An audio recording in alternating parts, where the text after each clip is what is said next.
Toyosi Adesanya òṣèré tíátà Yorùbá ó di ọlọ́mọ láyé fún ìgbà àkọ́kọ́ nípasẹ̀ ìlànà abánigbóyún. Ariwo ayọ̀ mọ̀ wọlé tọ gbajúgbajà òṣèré tíátà Toyosi Adesanya àti ọkọ rẹ̀ Bọ́lá Oyin Adéjọbí nígbà tí wọ́n bí ọmọ fún ìgbà àkọ́kọ́ pẹ̀lú ìlànà abánigbóyún. Bíọ́lá Báyọ̀ òṣèré tíátà míì ìmọ̀ ló mà kéde ìròyìn náà lójú òpó ayélujára Instagram rẹ̀ tó sì jẹ́ kó di mímọ̀ pé tọkọtaya náà wọ́n di ọlọ́mọ láyé ní ìlànà abánigbóyún.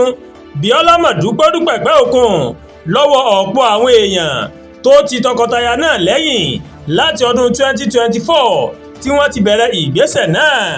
Mo tún di ìyálẹ̀ kan sí i, a kú oríire o, Ọlọ́run yóò túbọ̀ máa ràn yín lọ́wọ́. Àǹtí Tóyọ̀sí wọ́n ti di ọlọ́mọ láyé o, ọkàn mi kún fún ayọ̀, ẹ ṣé Jésù.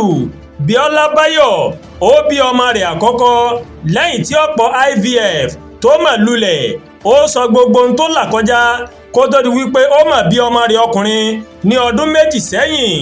Bákan náà ní ọdún 2025 gbajúgbajà sọ̀rọ̀sọ̀rọ̀ Tókẹ́ Mákinwá ó mà bí ọmọ rẹ̀ àkọ́kọ́ ní ẹni 40 ọdún. Ọ̀gá àgbà fún iléeṣẹ́ Royal Oak Surprise Olúwatóyìn Deborah Oyèsànyà òun náà máa lo ìlànà yìí ní ẹni 40 ọdún tó sì di ọlọ́mọláyé ní ọdún 2024. Òṣèré tíátà míì Dayọ̀ Amusa ó mà bí ọmọkùnrin làǹtìlanti pẹ̀lú ìlànà yìí lẹ́yìn ọ̀pọ̀ ọdún nínú ìgbéyàwó. Òṣèré tíátà Táwà Ajíṣefínní àti ọkọ rẹ̀ wọ́n mà bí ọmọ pẹ̀lú ìlànà yìí ní ọdún 2023. Òṣèré Monsion Doyin Hassan ó di ọlọ́mọláyé lẹ́yìn ọdún 24 nínú ìgbéyàwó ní ìlànà abánigbóyún. Gbogbo àwọn olólùfẹ́ Toyosi Adesanya ni wọ́n ti ń kíkú ewu ọmọ káàkiri orí ayélujára.